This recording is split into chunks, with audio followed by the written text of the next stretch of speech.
Hello, my name is Carol May Whittick, and welcome to Her Conversations, Tools for the Awakening Woman.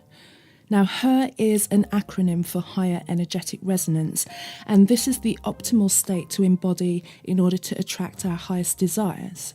And who is the awakening woman? Well, she's a woman who's seeking a greater possibility in her reality, and she's looking for solutions.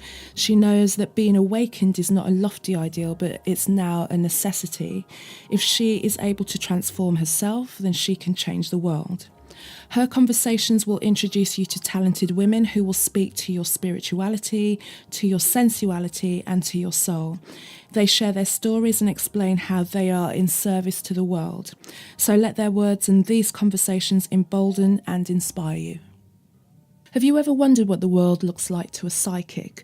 Well, today you get to find out. This week's Her Conversations is with Alexis Jones. Alexis is a natural-born psychic. She is clairvoyant, clairaudient, and she's also a certified QHHT Past Life Regression practitioner. So I've had a few personal readings from Alexis, and I can attest to her genuine connection to spirit. Her approach is real, it's direct, and more often than not it's usually way ahead of time as well. So for a recent experience, she'd kind of let you know if the person that you're with right now is not the person for you, whether you want to hear it or not. Anyway, in this episode, Alexis shares how she came to discover and use her gift. She also talks about the purpose of chaos and gives the best analogy of what it means to be in high vibration that I've ever heard. She also talks about the reasons that we miss the signs when our loved ones who are in spirit are trying to communicate with us. And of course, there's so much more. So at the beginning of each conversation, I ask my guests all the same question. And that question is, HER is an acronym for Higher Energetic Resonance. When do you feel at your most HER? Definitely when I'm not eating meat. I'm very much so focused on making sure that my mind, my body, and my soul are aligned. And I think that's when I'm really focusing on self-care and giving myself permission to put me first, because I tend to put everybody ahead of me. So I definitely feel in my highest vibration when I'm really focusing on not putting low vibratory foods in my body, and I'm really just focusing on taking care of myself. You know, helpers are the people that need the most help. So just doing some self-care stuff for sure. That's perfect. And just so everyone can get to know you a little bit better, just what is a little bit about your story? How did you get to the point where you're doing the work that you're doing now? It's always funny to me because I don't know how I really got here. I never planned on being a professional psychic. I never dreamed that I would ever be in this point in my life where I was dedicated to helping people spiritually. I really do feel like a lot of why I'm here is because of my soul purpose. Ultimately, I grew up a very depressed kid. I've always felt different. I always felt like something was wrong with me. And, you know, unfortunately, when I was about 13 years old, I tried to commit suicide. I didn't want to be on earth anymore. And ironically, the moment that I attempted to end my life is when my clairaudience started. That's when I started hearing information very clearly. And the first set of information that I heard was that I'm not going anywhere, that I came here to do something and I'm nowhere near complete. And then if I keep attempting to try to kill myself, I'm just going to make things worse. And that was really jarring in that moment to hear outward feedback. I had always felt everything. I had always felt people. I always say my empathy or clairsentience is my foundation gift. So I always knew that something must have been wrong with me because everybody else was walking around fighting each other or being rude to each other, or, you know, people could walk past homeless people and not give them any money. And I just didn't understand humanity. Like, I just didn't understand this place. I didn't want to be here. And so after that traumatic event of trying to end my life, again, I started hearing information, accurate information at that. And for a long time, I thought I was crazy because it was nonstop, to be honest. And when I got in high school around 16 or 17, that's when I started having visions. I started seeing things that were coming true. And I truly believe that I was schizophrenic. Mm-hmm. And one day when I was about 17 years old, I was crying in my room. I had looked up signs of schizophrenia, and I had pretty much all of the signs, and I hadn't told anybody. And the next morning, I kid you not, my grandmother called me and she says, "Hey, I had a dream that you were crying. Don't worry, you're not crazy. Just come to my house after school and I'll explain everything to you." And I was extremely shocked because I hadn't told anybody. I didn't understand how my grandmother knew that I was crying. And I went to her house after school as she instructed, and she told me, "Listen, I know this may sound weird, but intuitive abilities runs in our family. You know, I'm very clairvoyant. Your mother, she has abilities. She doesn't think I know, but I know." She was like, "You have abilities, and that's pretty much all that's going on with you." And I'm sure you can imagine my shock, because I didn't, you know, it was a lot to process, because I've known my grandmother my whole life, and I've never known this version of her, you know, the psychic version of her or intuitive version of her. And, you know, sadly, she passed away a couple of weeks later, but I would say that whole kind of period from 13 to 17 definitely laid the foundation in me beginning the process of realizing that I'm not crazy. A lot of things happened after that that led me to here, but I would always say that that was a bigger part, because oftentimes a lot of people that experience intuition, they think that they're going mad. So it made such a difference to me to have someone kind of tell me that I'm not. So I would say that's where it started, where I started to realize that maybe there was a little bit something to what I was feeling, what I was seeing, and what I was hearing. Mm-hmm. And when did you actually actively start to use the gifts that you have and build the confidence to not just know that you're not crazy? It's like, now you've got this thing. When did you actually start to do something? Another traumatic event. Oftentimes chaos breeds light. That's just how the universe works. That's how our universe works. But so in my 20s, I moved to Las Vegas, where I still currently reside. And you know, it's the desert. Nothing grows in the desert. So this isn't like the most happiest place on earth. So I struggled with depression and loneliness, and I developed a drinking problem. I actually had a drinking problem since I was a teenager, because I used to drink to try to drown out the voices in my mind. And being in Vegas and being alone, you know, and drinking alone, I kind of developed an issue. And I bought a car. I had the car for 3 days. Took it around the corner to get gas, and unfortunately, I had been drinking. You know, if you get a DUI, you get arrested, so you go to jail, which is not a good time. It's a very sobering experience, pun intended. And at the time that I got into my car accident, I was working for customer service for a cable company from home. And it was a couple of days after I got out of jail, and a customer was just screaming in my ear, this old lady, something about her cable. And I just hung up the phone. Had this can't be the reason why I'm here. And I heard clear as day in my head, well, you know, everyone says that you're psychic, because my whole life I've been hearing, you know, how do you know that? Or why are you asking me that? How did you know? And even though, you know, again, my grandmother had already told me, I didn't really, I mean, I knew, okay, I'm not crazy, but it wasn't like I was just super sold on the fact that I was a psychic. But I had bills to pay. I had basically quit my job when I hung up on that customer. And so I'm like, okay, well, let's see this psychic thing. And literally about 20 minutes after I hung up on the customer, I went online and I started applying to psychic hotlines and psychic websites. And one of the websites immediately contacted me back and said, well, we have to set up a test reading. And if you can pass the test reading, you can go ahead and work on our site. And inside, I'm like, what? I've never given anybody a reading before. So I do the test reading. They were like, oh yeah, wow, that's great. That's accurate. So I'm like, okay. And I started working on this psychic website. And I mean, I just kept getting 5-star reviews. It became evident to me that I am actually psychic. And then I would say about a year or two of working on the website, I decided to create my own business, because I still don't. I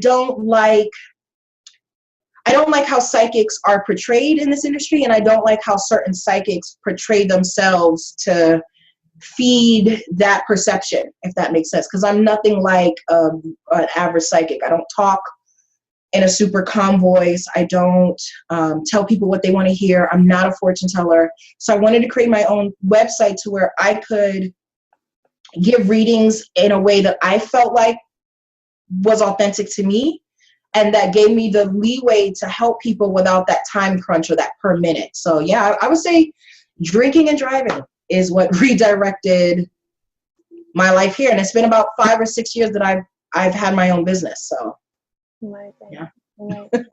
And like we've talked about this before, and I know that you're part of helping this come, and we can't deny that there's something that's happening in the world right now. There's something that's occurring. Everyone's getting to the point where there's a restlessness, there's a need to do something useful. And if you're not in the right relationship or job, or if you don't feel that you're in the right place, then you feel compelled to make a difference in terms of like to change your life. Or if you stay there, then it becomes a real problem. So, and there's so much. Everyone's getting scared. It looks like the world's just like falling to bits. We've got like crazy people in power. There's like terrorist attacks and violence and separation, and racism just seems to be at an all-time high, or the kind of the spotlight on it just seems to be at an all-time low. It feels like things are getting worse. And then on the other side, there seems like things are kind of breaking down. And then we're hearing things, or we're hearing, there are more words like shift and awakening and like new dimensions and moving forward. And from a soul purpose, what does that mean? How can people start to make sense of it? Especially when, for myself, I know I could say maybe 5, 6, 7 years ago, there was a period of time that I can pretty much look back on now and go, that was my dark night of the soul. Because it all literally fell apart, and it took a few years for everything to kind of start to piece it all back, or make sense of knowing that I couldn't go back and having to go forward. But at the time it was horrible. So I can appreciate people who are just starting to go through that period of time in their lives. Yeah, I mean, well, basically what's going on globally is kind of what you described happened with you, or what I described happened with me. In a nutshell, our universe is pillared on certain universal laws, certain things that are just fact, just truth, cause and effect, or the universal law of karma. One of the universal laws that I've noticed is that chaos breeds good change. When someone is pregnant and they're giving birth, it's gonna hurt like hell, but from this thing that hurt, this emotional pain, this physical pain comes life, comes miracle. From me trying to commit suicide and drinking and driving, I ended up being a psychic medium who has now life purpose. A lot of times what happens is we need the trauma to wake us up. As a soul, when we come into earth, when we come into our incarnation, our family, our lives, we forget everything that we did before that. Right? Because if we come into this life with memories of our past lives and all the things that we've done, we wouldn't be able to like focus on what we're doing. Now, unfortunately, we are living in a time on earth where universally everyone is, sleep is an understatement. I feel under hypnotic trance. We're constantly being bombarded with, you got to pay your taxes, you got to do this is the way you got to do it, this is the way you got to do it. Christopher Columbus discovered a place that already had people. We're getting all of these like intense lies. And what's happening, which is so beautiful, is that Earth, who is a living organism herself, the universe, that's the stars, the moon, other planets, other beings that exist from other planets, all are aware of the low density of vibration that us as human beings are vibrating from. We are children of Earth. Our job was to protect our other children, those are the animals, and protect ourselves so that we can grow. And we've lost sight of that because of powers that be, society, whatever. So what's actually happening is Earth and the universe are trying to help humanity wake up. And in order for us to wake up, unfortunately, we need chaos. Kind of think about if you're sleeping, your alarm that you set isn't whispering in your ear, wake up, right? It's a drawing noise to get you to wake up from your sleep. So chaos is kind of the alarm clock, so to speak, that wakes people up. And I think that's a lot of what's going on right now. We're seeing a lot of people uncomfortable in their lives. We're seeing a lot of people feeling like how I felt, right? Just want to hang up on the customer because there got to be more to my life than this, you know, and people are afraid of that because you think, well, I need this job. I need this. I have to have this. But trust and believe the universe is going to step in and shake everything up for you to show you, no, you don't. And I know that made me scary if I had your boss fire you, but I had the boss fire you because you weren't quitting on your own. Do you understand what I'm saying? So a lot of what we're seeing, whether it's with weather, whether it's in our relationships, whether it's even inner turmoil, that chaos is actually assisting us in realizing, you know what, whoa, I have to start doing things different. We have to start doing things different. Whoa, I didn't even realize that, you know, you said something about racism. It's always been here. We're just now aware again, right? We're being made aware again. The last thing I just want to say is in the 60s and in the 70s, we went through this already. That whole free love, it's the time of Aquarius, hippie movement. We were at a place where we were ready to vibrate higher again, where we were going to say, hey, you know what? There are no colors. You know what? Let's put an end to segregation.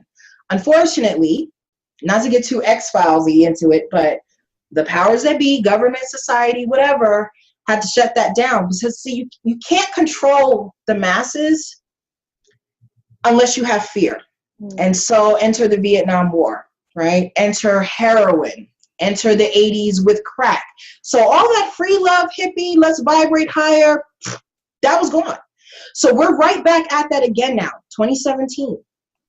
We're at that place again where we're starting to see, hey, these drugs, they're killing us. Hey, these wars, they're senseless, you know? But it's going to be up to us collectively to not allow the opposing vibration of fear to lullaby us back to sleep, if that makes sense. So I don't know, I went a little bit all over the place, but I think a lot of the shift that's happening is because Earth and the universe, other beings, our guides, angels, the invisible realm, they want humanity to be in its full potential. We are nowhere near our full potential of a loving society. You know, so that's a lot of what I think is going on. I think it seems scary, but I think how else are you going to wake up? You know what I mean? So. And when you're talking about vibration, and then there's a lot of people talking about vibration and energy and these kind of things. What does it mean to kind of vibrate higher? How do you get yourself to that higher vibration state? I mean, I named this higher energetic resonance because for myself, I know when you're at this thing, what actually comes in. What can people do what can we as women do who want to live in that state and understand when we're in that higher energetic resonance, when we're in our her state, what actually starts coming into our lives that's positive for us? Well, my first suggestion would be to make vibration and energy be a tangible thing, because energy is obviously it's invisible, right? No one sees it. And I think it's hard for people to raise their vibration when they're like, what is that? So the first thing is that people have to understand you are a soul having a human experience. You are not a person. You are not a physical being. You're having this physical experience. Your energy, when your mom was growing you in her stomach, you started off as a heartbeat. Your heartbeat developed before your heart. So your heart beating in your chest is setting a vibration, okay? So this is something real and that's something tangible for you. You are constantly vibrating just because of the fact that your heart is pumping blood, okay? That boom, boom, boom, boom, boom, boom. Now, on a level when people say raise your vibration or you're in a lower vibration, what that basically means is there are certain emotions that will keep you in a lower vibratory state. That's fear, worry, anxiety, stress. When I say a lower vibratory state, that means you feel sad. You don't feel at your best. You don't want to go out. You're insecure, low level type of feelings, meaning you don't feel good, you don't feel great. When you're in a low vibratory state, Okay, because now going to the universal law that like attracts like, you're now attracting lower vibratory things, meaning people that are shitty, people that suck, excuse my French, people that may suck, abusive relationships. This isn't because you deserve this. This is because you're sending out a signal, because the universe isn't biased. It's just going to give you what you give, right? So you're sending out a signal, yeah, sad, depressed, low vibratory. So it's like, okay, well, we'll give you more of that. When you decide to say, you know what, I want to be happy, I want to smile, I want to laugh, I want to do things that make me feel good, I want to dance. These things put you in a higher vibratory state, meaning I'm feeling good, I'm feeling great, and I'm attracting now things that match that. When you're vibrating at a higher state, imagine that the fan has turned on. So when a fan turns on, you no longer can see the blades, right? You would even say to someone that doesn't know anything about fans, there are no blades, right? Because when it's moving so fast, all you see is that the air is coming through the fan, right? This is the same thing at vibrating at a higher vibratory state. So the faster you're moving in your energy, the more invisible a person can become. This is why the spiritual realm you can't see it with your physical eye. It's not because it's not physically there, right? It's because spirit vibrates at such a fast state. Like imagine like if a fan is on, you cannot see it. That's how fast it's moving. Now, as human beings, we have physical bodies. So ultimately, we're always going to kind of be vibrating in a pretty low state, because to be physical, you have to vibrate low.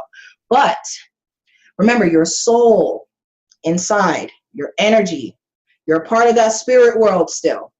So in order to maintain balance, you have to give yourself permission to do things that raise your vibration, meaning make your vibration move faster. And those are things that put us in a happier state. That's why you ever heard when someone says, I feel light on my feet, right? When they're maybe dancing with the love of their life. Oh, I couldn't even feel my feet. I felt so light.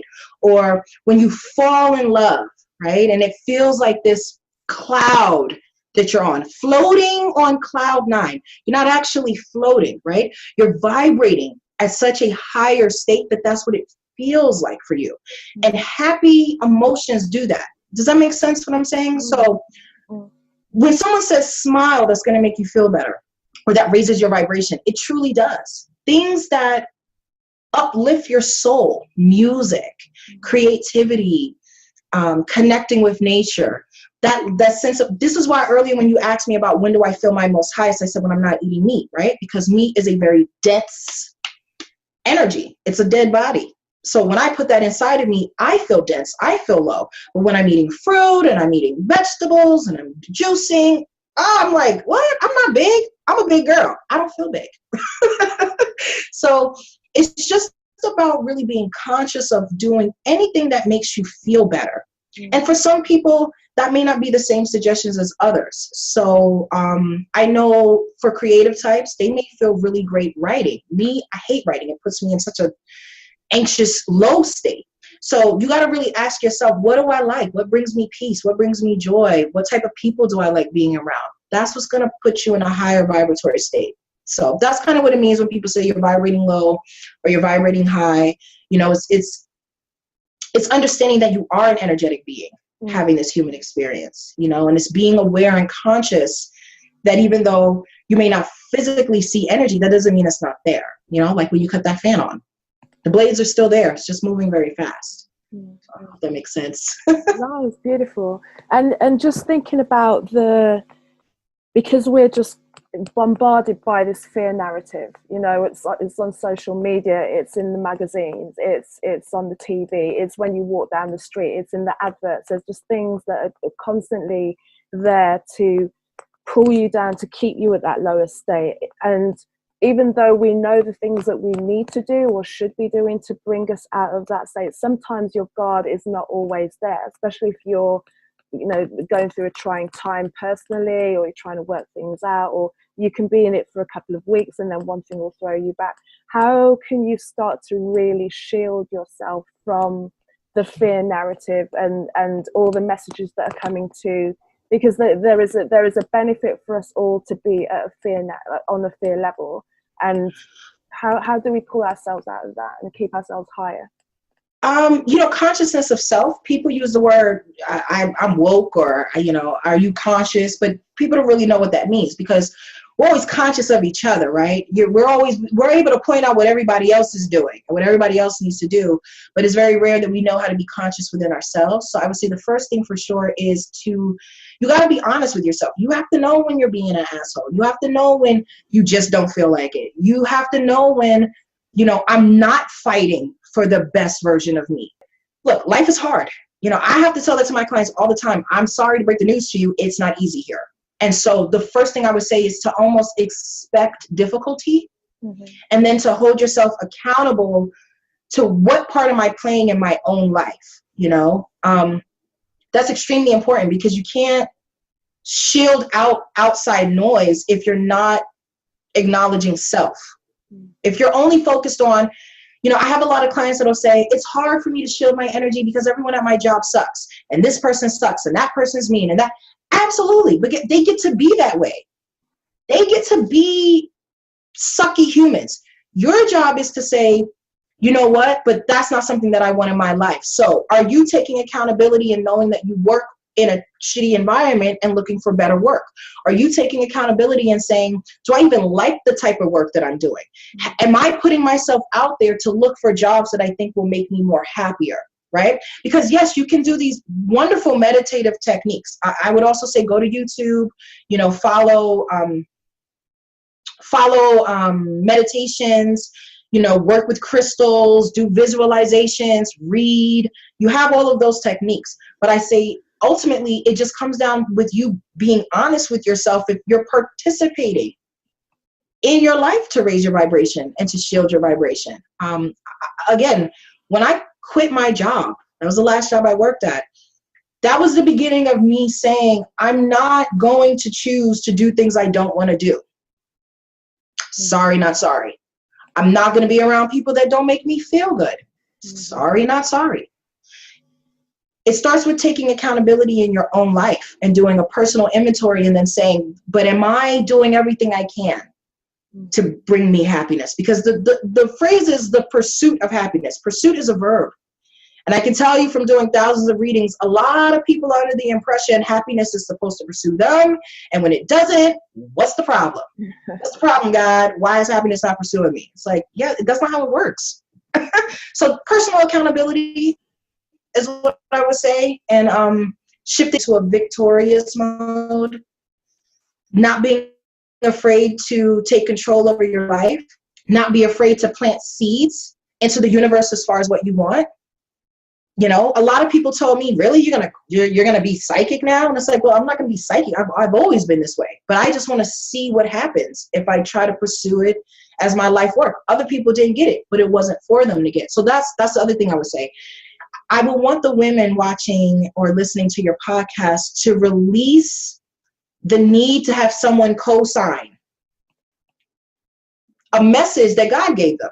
God gave you this memo to be a singer, to be an actress, or to be a life coach, or to be a traveling yogi. They didn't give it to your friend or to your mother or to your uncle. So if they don't understand, that's not them rejecting you or saying that you can't do this. That's just them simply not understanding. That's very different than you shouldn't do this yourself. So just be conscious of self. That's what I would say. I think that's where it starts, with raising a vibration, understanding vibration, shielding your energy from the world, taking personal accountability. That makes sense. Beautiful. All of it makes sense. It makes sense to me. And you may have kind of touched on this just now, but if you would say, just in all the readings that you've done, and all the conversations that you've, and all the messages that have come through you, would you say there would be one theme or one message or at least one kind of overall truth that Spirit wants us to know, to be aware of? What is it we need to remember? You are a walking, talking miracle. Mm-hmm. Your fingerprint is one of one. That is how unique you are. You are not designed to be anything that other people are telling you you're supposed to be. Mm-hmm. You came into this life with those blueprints already inside of you. And it is your job as a human being to take the time to see, who am I? There's a quote that I love. Who would you be if the world didn't tell you who you were? Mm. And that's what I find, that people's guides always come through, wanting people to realize, hey, I see your soul. That inner you that you always shush and hush down, that's what we fight for. We fight for the version of you that you don't believe can survive here, that you don't believe can be successful here. That's who I advocate for. Because that's why you came to Earth. You did not come to Earth to pay taxes. That is not real. Right? You did not come to Earth to get like a 40-year mortgage. That's not real. That's real for this time, yes. But you are timeless.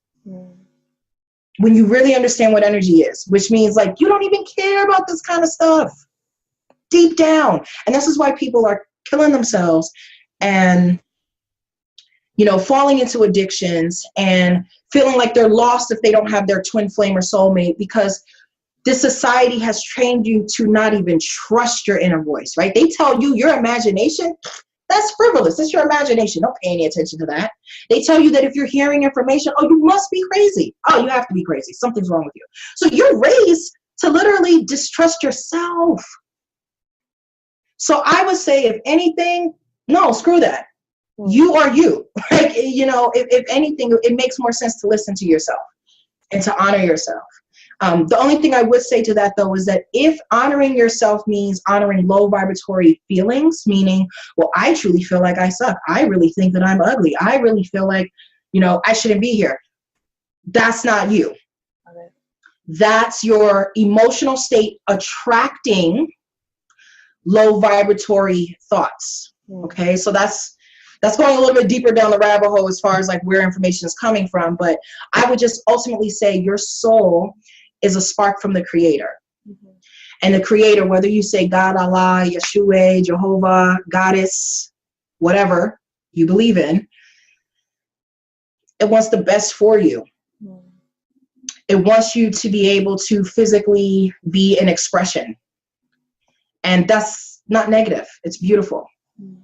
And if you find that you're not feeling that way, if you're feeling more lower type of emotions, that's your first sign and symbol, not that something's wrong, but that it's time to change. And it's time to give yourself permission to find something that makes you want to be here. Because whether you like it or not, you chose this. And there's a reason. So yeah, just knowing that you're more than what this world has told you, and to give yourself permission to explore that inner voice and know that there's nothing wrong or crazy about that, you know, because your inner voice may be something very different than the life that you're leading. Just to kind of tap onto the end of that as well, for the people who are in one position and they've built an entire life on not who they really are, and they've maybe managed to go for a year, 2 years, decades, got married to someone, built a family with somebody, built an entire life on an idea, and still have that voice. It's like, how do they find the courage? Yeah, well, I would say don't just quit everything like I did. don't take that route. I always say plant seeds. So basically what this means is going back to when I said earlier about being honest with yourself. So the first thing is, if you know I'm living a lie, I'm in a relationship I don't like, I'm in a life I don't like, stop beating yourself up that you know that. Because I have a lot of clients that feel guilty at their truth. So that's the first thing. Don't feel guilty that you know I don't really want to do this.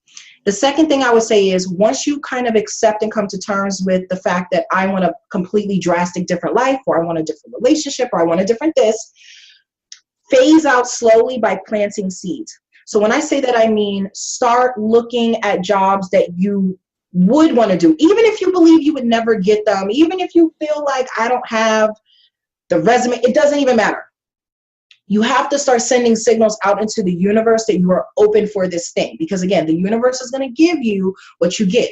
So just thinking, right? Just researching, just putting yourself into a mind frame of, well, what would it be like if I was with the type of person that I want to be with, or at this type of job. That's what I mean when I say planting seeds. As you begin to plant seeds, literally, what do seeds do? They start to take root, they start to germinate, they start to grow. So what's going to happen over time is you're going to set yourself up in a way where well, I actually got an interview at my dream job. Even though nobody knows that I want to quit the job I have, I went and I did the interview, I got the job. Now I don't feel bad quitting the job that I had for 30 years. Do you see what I'm saying? Because I set myself up to transition out. With a relationship, I would say don't be sketchy and you don't want to plant seeds elsewhere, because that's kind of sketchy and that's called cheating. With relationships, whether they're relationships with your family members that you feel like are very dominating, or you're in a long-term relationship and you're afraid of hurting the person, you have to start to be honest. Again, first be honest with yourself, because that's where you're going to build up the strength to start being honest with other people. But you're doing no one a favor by staying with someone that you don't want to be with, because now you're robbing that person of an opportunity to be with someone that they want, or who would want them, if that makes sense. So instead of feeling guilty that if you leave them, you're going to hurt them, you need to start realizing, am I really doing them service by staying? So again, honesty, and beginning the process in your own life to chisel out the path that you feel you might want to walk on. Because once you have chiseled out enough of that path, you'll feel confident to walk on it. Again, I'm someone, I operate in faith. I just up and quit things. I wouldn't recommend that. But for everyone else, I would say just plant seeds in the life that you want. And sometimes, and the last thing I'll say is, it doesn't always have to be an announcement. We have this thing where we need other people to agree. You really don't. I did this whole psychic thing for 5 years, and I would say only like 3 people in my personal life knew. I didn't tell others, not because I was ashamed, but because I wasn't ready to explain what I was doing, because I didn't even know myself. I wasn't sure if this was going to be something that I was going to continue doing. It was only until I really realized, like, yeah, I'm a psychic medium. I'm a light worker. I'm into past life regression. Until I felt comfortable in my truth, that's when I started sharing it. Because I still get people that'll be like, really? I mean, that's weird. Yeah, weird for you, but I'm okay with it because I'm in my path. So that's what I would ultimately suggest, is to start planting seeds with what you want to do, transition out in a way that you're comfortable with. You don't need other people's opinions immediately. I think that's what puts people in fear of, like, well, will other people understand that I want to quit my job and be a doula? I have one of my clients, she works in the like not Hollywood, but radio, TV industry. And she wants to be a doula, and in her reading, I didn't know that she wanted to be a doula, but her guides were coming through and saying she's a natural healer. They threw in a little bit of her past life, that she always worked in these women's villages and did so much work for women, and that's where her soul was calling her. And then, she admitted in the reading, like, I really just want to be a doula, but I just feel like it's so random, you know what I mean? And I'm like, but it's not random. Your guys are validating, like, this is soul work. You come in life after life helping women. So if in this life, maybe you're doing TV and radio and other people think that's a good job, your soul is calling you to do something else. So what her guys suggested was, why not take doula classes? You don't have to tell anybody. Take the classes, you keep going to work. And if you find that I really like this and I really want to do this, do it. I mean, it's just, we overcomplicate being ourselves because the society has structured us to ask for permission. You don't need permission to be her, right? To be you. You really don't. And just talking about guides, how can anyone who thinks they're not particularly psychic start to communicate or notice that their guides are with them, or that the guides are trying to give them guidance? How can you tap into that? That's like an iffy question to me, only because we're living in a very spiritually charged time. And so I feel like if you asked me this a couple of years ago, I would say trust your inner voice. Your inner voice is your higher self. But I do feel like we're living in a times where the veil is becoming thinner, and low vibratory beings are starting to talk to people as well and kind of feed on their emotional state. So I would say, first and foremost, to yes, trust your inner voice, but only if it's coming from a higher place, meaning It's suggesting good things. It's building you up. Your spirit guides have very specific traits as far as high level spirit guides. They are not interested in planting seeds of anxiety or fear. Okay, that's like the opposite of their job. So if your inner voice is like, oh my God, this is so bad, this is going to be so nerve-wracking, those aren't your guides. Okay. So you want to, I would say, first recognize the imprint of what a high level guide is. They're helpful, they're loving, they're guiding. So if your inner voice is that, trust that. If you would like to get to a place where you can hear that type of information, this goes back to raising your vibration again.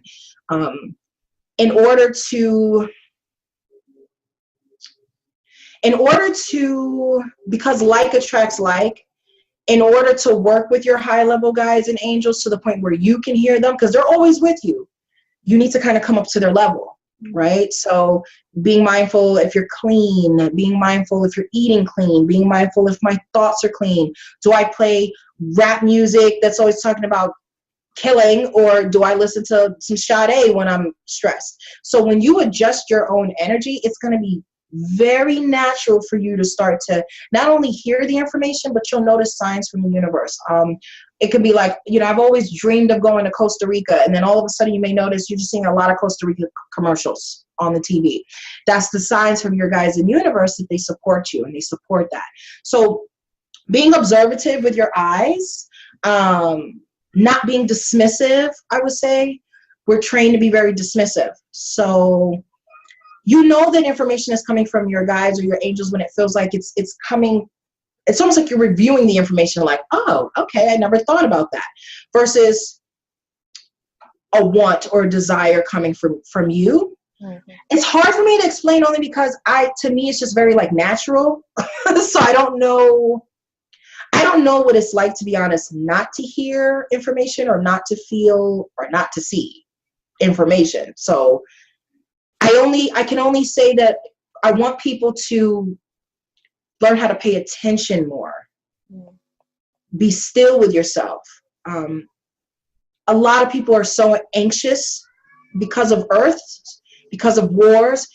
It's hard for you to hear your guides. And you have to realize, if I'm vibrating low, if I'm anxious and worried, I'm not going to hear them, even if they're right there.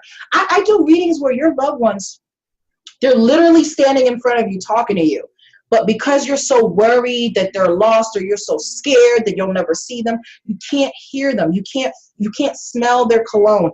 You can't recognize the fact that their favorite song keeps playing on the radio, right? Because you're so worried. So you have to remove these low vibratory feelings. You gotta be on top of your mental health, your soul health, your spiritual health. No one's gonna do that for you.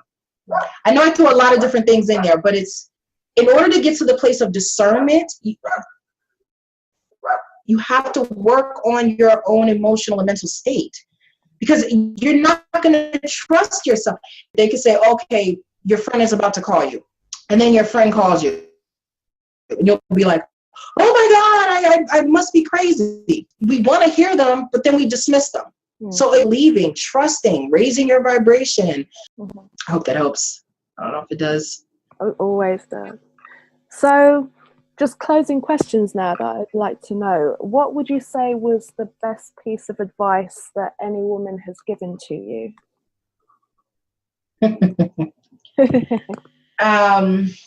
I thought a lot about this, and what's really interesting about this, and I'm glad that you're having this podcast, a lot of the advice I realized that I value actually come from men. So I had to really dig deep. But I would have to say my grandmother, I'm gonna clean it up what she said, but she basically said, as a woman, we are the most powerful, and we don't even know it. Men will do anything for certain things that a woman can give. Kingdoms have been warred over for women. And basically what she was telling me is, don't ever forget your power. Don't ever forget, as a woman, your power. As a woman, you should never be homeless. As a woman, you should never be without. As a woman, you should never feel like you can't do something. Not when you can look and witness what men do. Even like you, it's so funny. Even when you look at these rap stars, right? They get all this money to throw on women. Mm-hmm. But women are so insecure, feeling like, no, I need his attention. They're doing all of this for you. You know, we birth nations. We raise nations. My grandmother pretty much said, like, power of the P. Don't forget. And I don't mean just sex. It's you as a woman. We are very powerful, and we have forgotten. They doing all of this for us, you know? So she said, don't ever feel powerless. If you're a woman, never. And who do you feel as a woman represents that higher energetic resonance, that her energy? Definitely living Queen Afua. Mm-hmm. I think a lot of people go for Oprah, but no. I'm definitely going to say Queen Afua. She is an author. She is a wellness practitioner. She has dedicated her life to empowering women, to empowering men and women, really. But she's dedicated to bringing natural order and restoring the natural way. And I respect anyone that dedicates their life to help raise the vibration of people or earth. And I think that, I mean, I heard about her for the first time from my mom when I was like 10, and I'm 33, and I'm buying her books. I recommend her books. I take her classes because I know that she doesn't just talk the talk, she walks the walk. And that is always a lot more powerful to me than a teacher that just teaches. But when I look, I don't see what they're teaching in their life. You know, so I would say Queen Afua. I would recommend every woman to research her, buy her books, if you want to restore natural health and natural wellness back in your life. And I took that up from you as well. and your favorite self-care ritual or practice? Spiritual baths. Spiritual baths actually go back into a lot of native cultures, whether Native American, African, Indian from India.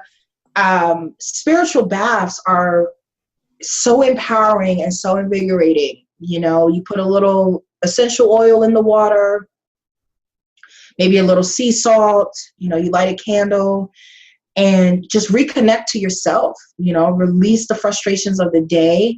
And there's something about that oil and getting out of that bath, you feel like femme divine. At least I do. It really, for someone that grew up with a lot of low self-esteem, I feel like it reaffirms that I'm beautiful, that I'm a woman, that I am goddess. I just love spiritual baths. So yeah. Goodness. And what's next for you? What's next in your life? What are you doing about? Well, I'm a psychic medium to the day I die. That's just the type of person I am. But I definitely feel like I don't want to do readings for the rest of my life, only because it's very draining and I feel that it's very limited. I can only talk to one person at a time.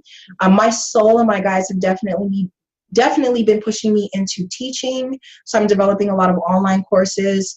I think though, for sure, my passion lies with past life regression, hypnotherapy, and just using hypnosis for healing techniques in general.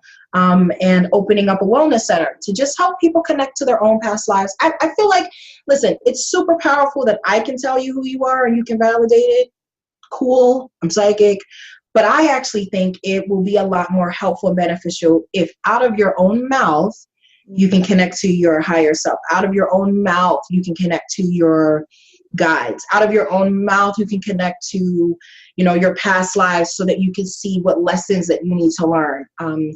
Out of your own mouth, you can go into traumatic moments from this life and heal the hurt. So I'm focused more on healing. And even though the readings, they do heal people, the type of readings that I do, we're living in such a time where I feel like I have to reach more people. So teaching and past life regression is definitely where I want to go, and energy healing. I love energy healing. This is why I have my table right here. So I do a lot of Reiki stuff as well. All the good stuff. And for people, ladies, women who want to find you online, reach out to you, what's the best way? What are the best channels to find you?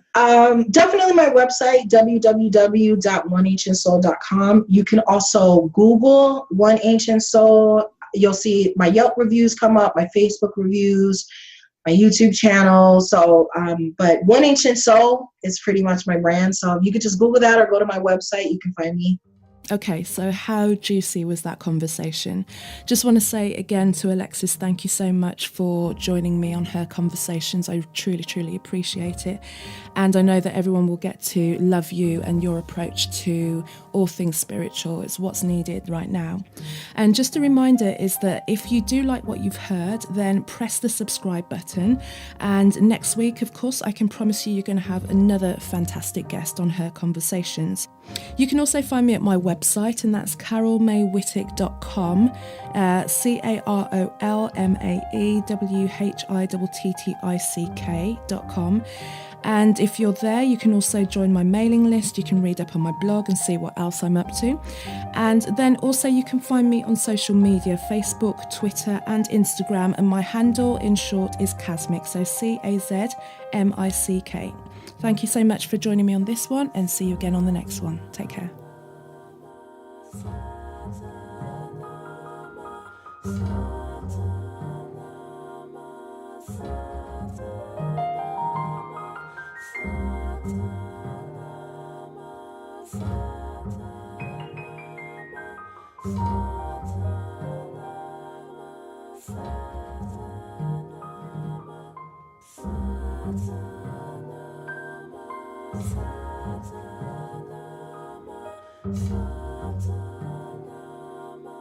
Sa